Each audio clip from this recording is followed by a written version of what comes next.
하나님 말씀 봉독합니다. 마가복음 8장 27절부터 38절까지를 교독합니다. 마가복음 7장 27절. 예수와 제자들이 빌립보 가이사라 여러 마을로 나가실 때 길에서 제자들에게 물어 이르시되 사람들이 나를 누구라고 하느냐. 제자들이 여짜와 이르되 세례 요한이라 하고 더러는 엘리야 더러는 선지자 중 하나라 하나이다. 또 물으시되 너희는 나를 누구라 하느냐. 베드로가 대답하여 이르되 주는 그리스도이시니이다 하매 이에 자기의 일을 아무에게도 말하지 말라 경고하시고 인자가 많은 고난을 받고 장로들과 대제사장들과 서기관들에게 버림받아 죽임을 당하고 사흘 만에 살아나야 할 것을 비로소 그들에게 가르치시되 드러내놓고 이 말씀을 하시니 베드로가 예수를 붙들고 항변하며 예수께서 돌이키사 제 아들을 보시며 베드로를 꾸짖어 이르시되 사탄아 내게로 물러가라. 내가 하나님의 일을 생각하지 아니하고 도리어 사람의 일을 생각하는도다 하시고 무리와 제 아들을 불러 이르시되 누구든지 나를 따라오려거든 자기를 부인하고 자기 십자가를 지고 나를 따를 것이니라. 누구든지 자기 목숨을 구원하고자 하면 잃을 것이요 누구든지 나와 복음을 위하여 자기 목숨을 잃으면 구원하리라. 사람이 만일 온 천을 얻고도 자기 목숨을 잃으면 무엇이 유익하리요. 사람이 무엇을 주고 자기 목숨과 바꾸겠느냐.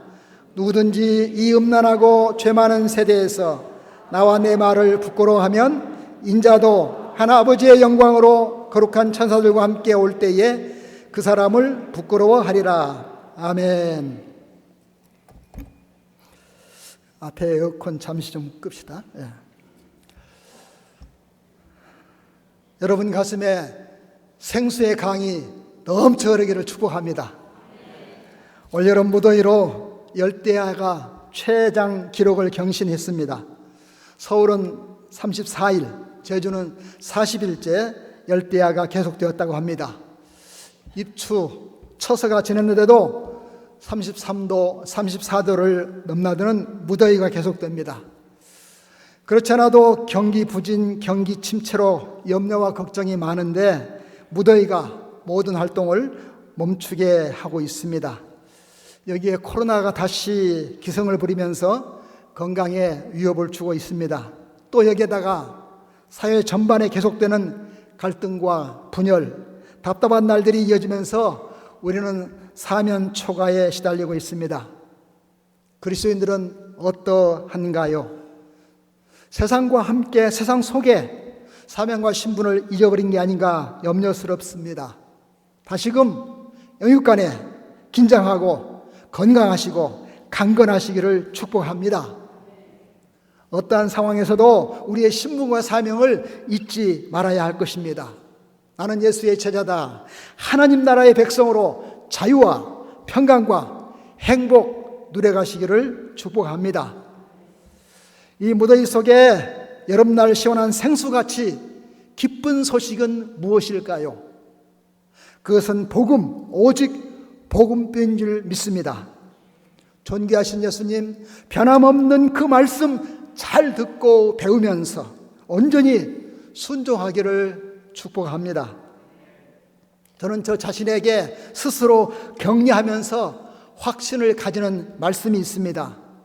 나의 사사기라고 제가 이름을 붙였습니다. 하나님이 나를 사랑하신다. 하나님이 나를 사용하십니다. 하나님이 내 기도를 들으신다. 나를 사랑하시고 나를 사용하시고 기도를 들으신다. 나의 사사기입니다. 이번에도 다시 한번 큰 확신과 기쁨을 주셨는데요. 지난 20일 제가 어깨 회전근개가 파손되어서 수술하려고 삼성병원에 예약을 하고 입원하게 되었습니다. 만일에 병원에 가면 6주간 깁스를 하고 6개월 재활치료를 해야 하기 때문에 입원 전에 장기 결석 성도들, 위로와 격려가 필요한 성도들에게 전화 신방이라도 해야 되겠다 해서 전화를 쭉 돌렸습니다. 그 과정에서 한 분과 대화하는 중에 목사님 수술하기 전에 침 치료를 한번 받으시면 어떨까요? 지난번 고관절 치료에 도움을 준 분의 말씀이었습니다. 의논 끝에 수술을 하지 않고 침으로 치료하기로 결정을 했습니다. 여러분의 기도를 부탁드립니다. 잘 될 것입니다. 수술 안 한 것만 해도 너무나 저는 좋고 감사합니다.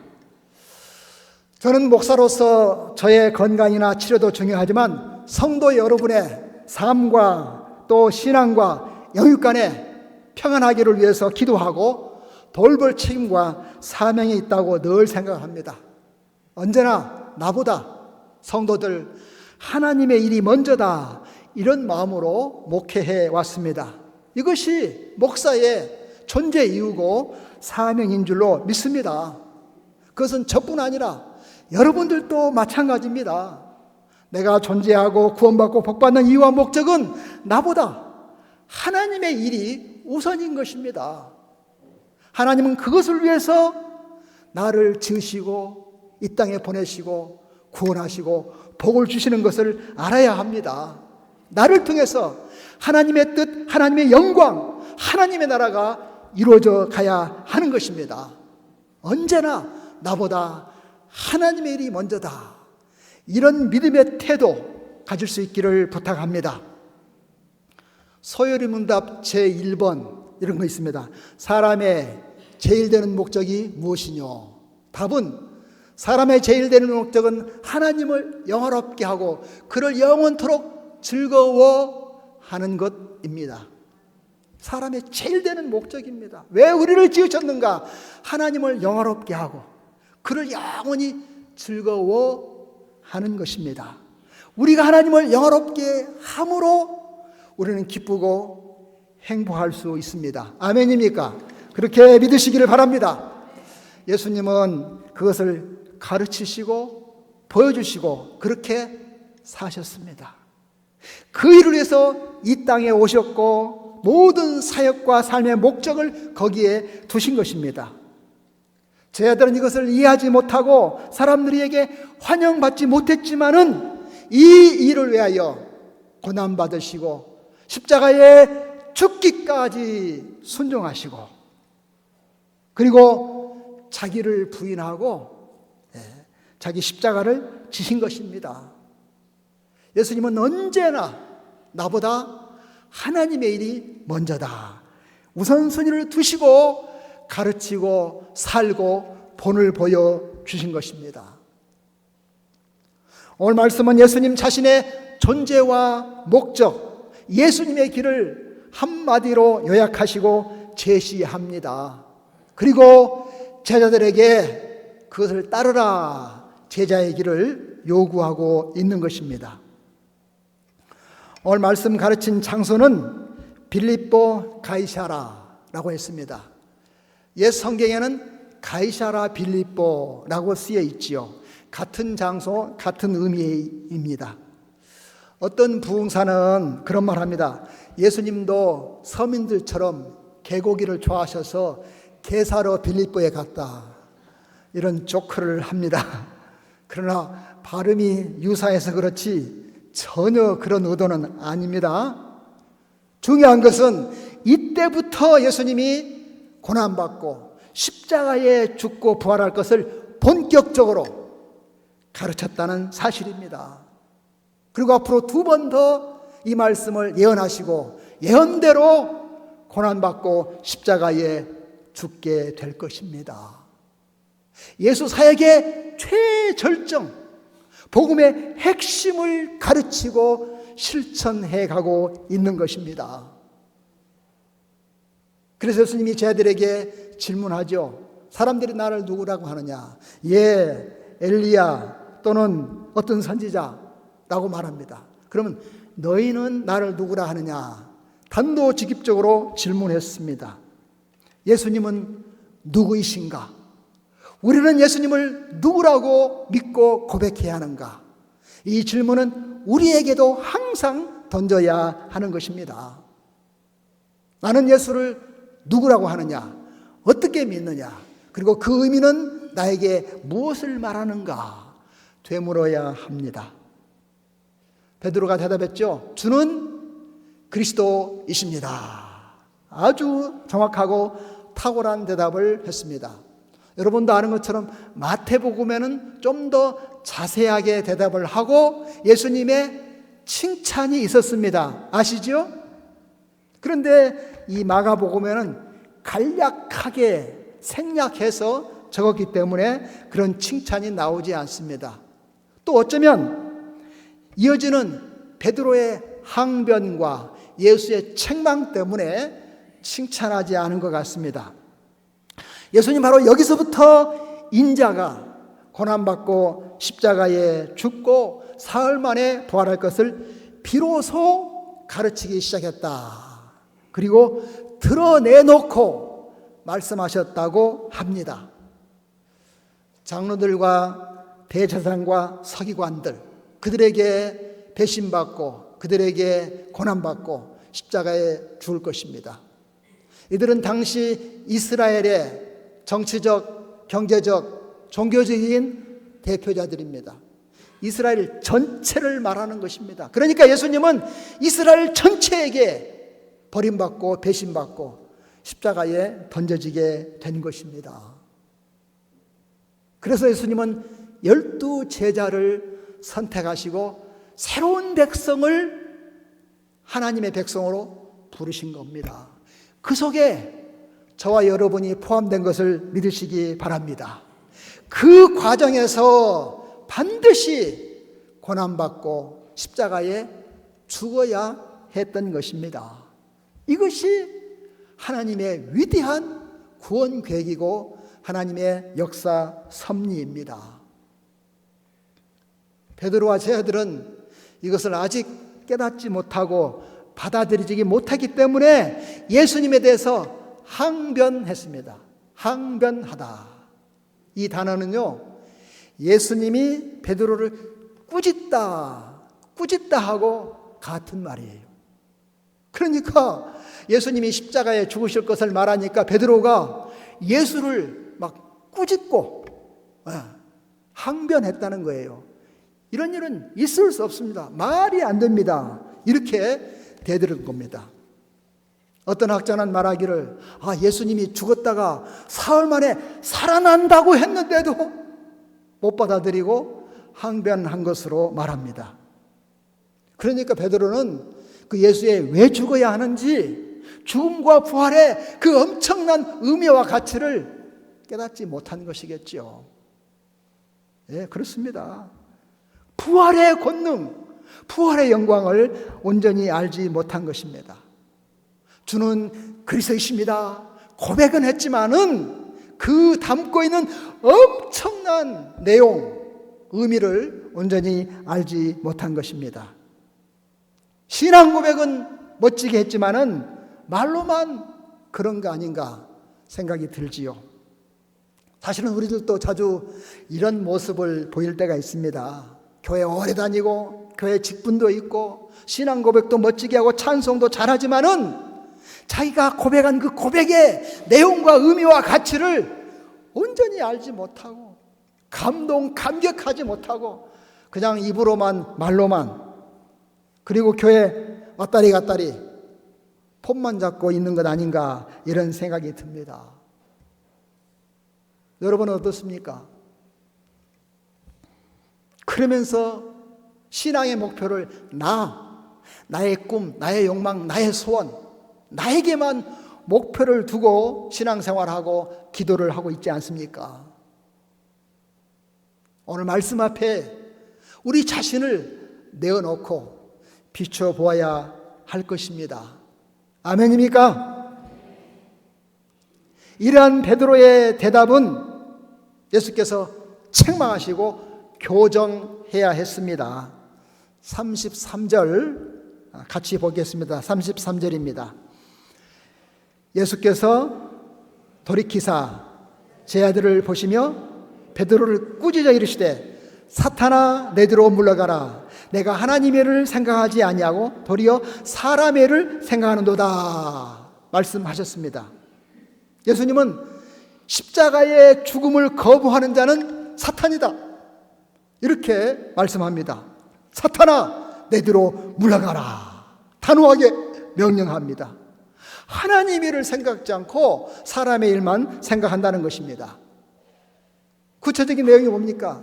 하나님의 일은 하나님의 구원계획, 우리 같은 죄인을 위하여 아들을 십자가의 대속의 죽음을 죽게 하시고 예수 믿는 자 죄 용서하시고 하나님 나라 하나님 백성 삼으시고 하나님의 그 원래 그 큰 복을 받아 누리게 하는 그 계획을 알지 못하고 사람의 생각, 내 꿈, 내 욕망, 내 계획, 나 이것을 앞세우고 있는 것을 지적하고 있습니다. 사실 베드로도 연약한 사람입니다. 그 베드로가 어떻게 하나님의 원대한 구원 계획과 역사 섭리를 다 알겠습니까? 예수 십자가의 죽음은 하나님의 사랑과 공의를 동시에 성취하는 것이지요. 여러분 이해하시죠? 우리를 위하여 하나님이 죄 때문에 어찌할 수가 없으니까 십자가에 죽어야 되고 그것이 또한 우리의 하나님의 사랑이란 말이에요. 사랑과 공의가 동시에 성취하는 것이 십자가입니다. 그러므로 예수님께서는 십자가를 지시게 된 것입니다. 여러분 이것은 성령이 아니면 어떻게 이해하고 은혜받고 깨닫겠습니까? 하나님의 사랑을 받은 사람이 그 사랑 알게 될 것입니다. 이어서 예수님은 34절에 말씀합니다. 무리와 제자들을 불러 이르시되 누구든지 나를 따라오려거든 어떻게 해요? 자기를 부인하고 자기를 부정하고 자기 십자가를 지고 나를 따를 것이니라. 자기를 부인하고 자기 십자가를 지고 따르라. 이 말씀은 앞에 책망과 연결이 됩니다. 하나님의 일을 생각지 않고 사람의 일을 생각한다. 그것을 자기 부인해야 됩니다. 그러니까 내 생각, 내 욕심 이것을 부정하고 그죠? 자기 십자가를 지고 따르는 것입니다. 사람의 일보다 하나님을 생각하라. 우리 존재의 이유와 목적, 우선순위를 바르게 하라고 말씀합니다. 베드로는 메시아, 그 고난받고 십자가 도무지 다 이해하지 못하고 그리고 다른 생각, 사람의 생각을 했어요. 즉 말하면 메시아가 오셔서 그 로마의 통치를 다 무너뜨리고 이스라엘이 독립, 자주국권을 갖고 다윗 같은 나라, 모세 같은 나라가 되기를 원하는 것이죠. 십자가를 생각지 않고 다윗의 왕, 모세 같은 지도자가 되기를 원했던 것입니다. 예수님은 사람의 생각을 버리라. 자기를 부정하고 자기 십자가를 지라고 했습니다. 자기 십자가란 뭡니까? 이러한 예수를 믿고 따르고 이렇게 제자로 살아갈 때 닥치는 고난과 수고와 희생과 헌신을 마땅히 짊어지고 오라 이렇게 말씀합니다. 이것이 바로 예수의 길이고 제자의 길이다 말씀합니다.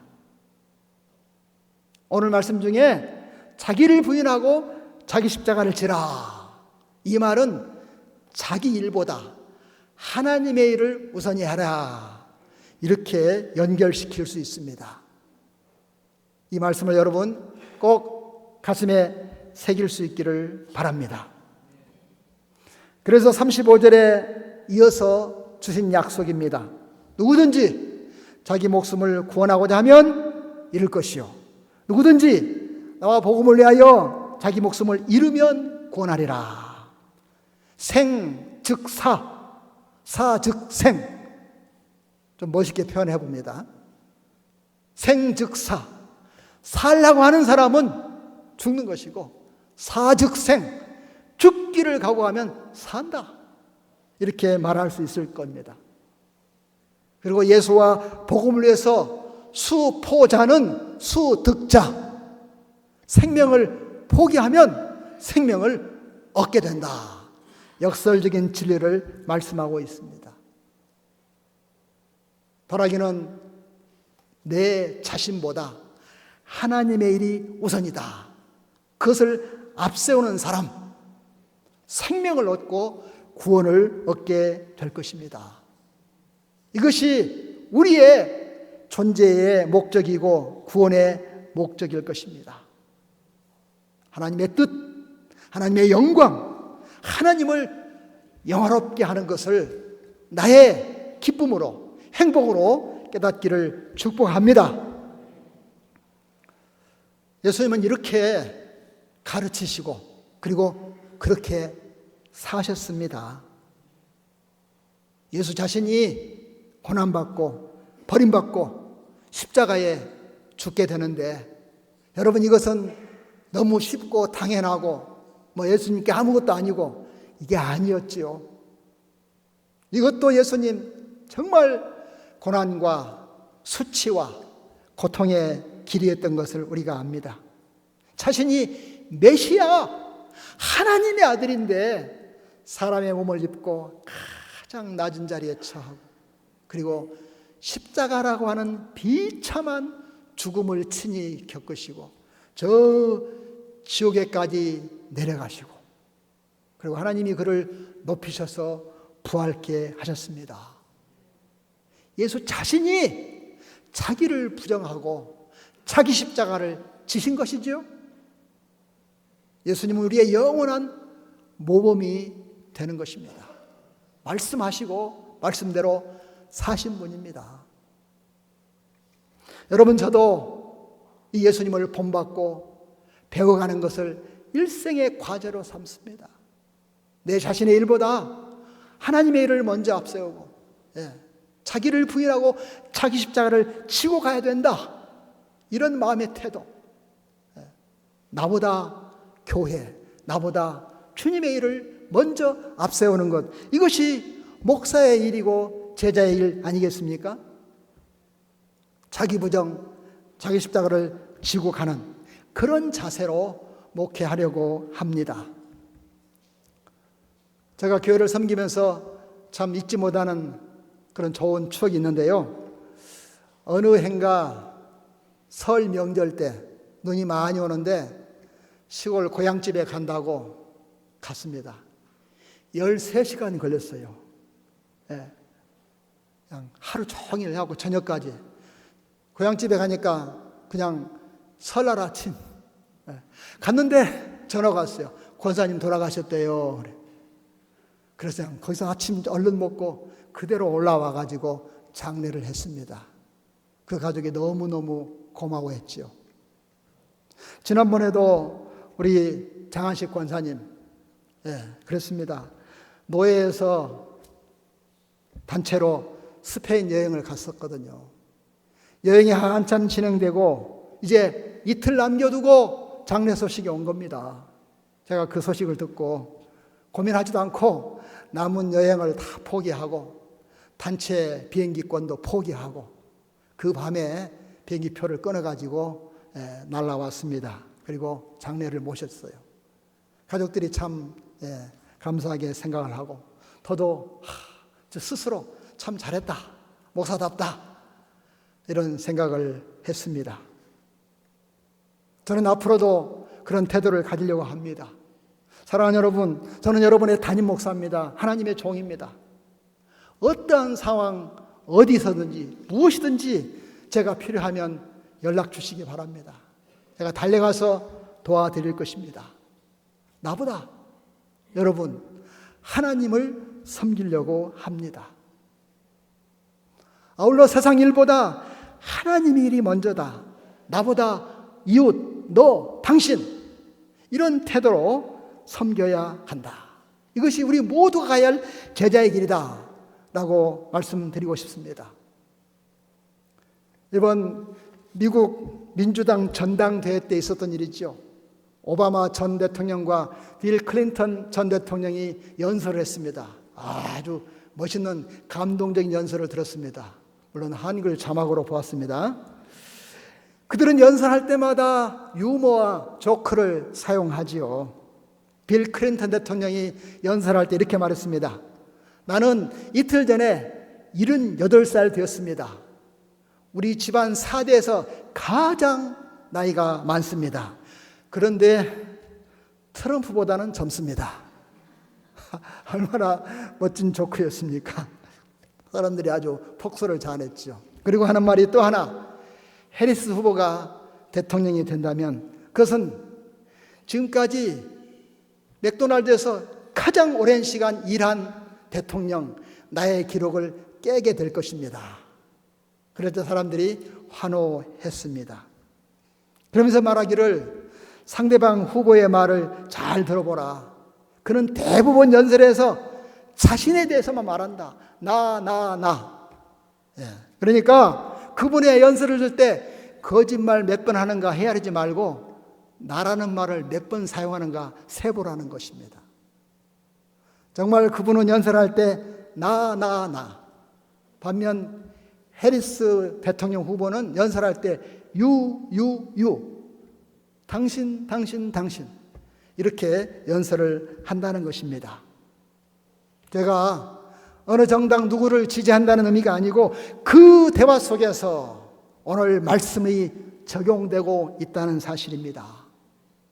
내 사회에 나보다 당신, 하나님 먼저. 이것이 바로 복음적인 태도, 복음적인 삶을 말해주고 있는 것입니다. 사랑하는 여러분, 어떤 속에서도 이러한 태도를 잊지 않기를 바랍니다.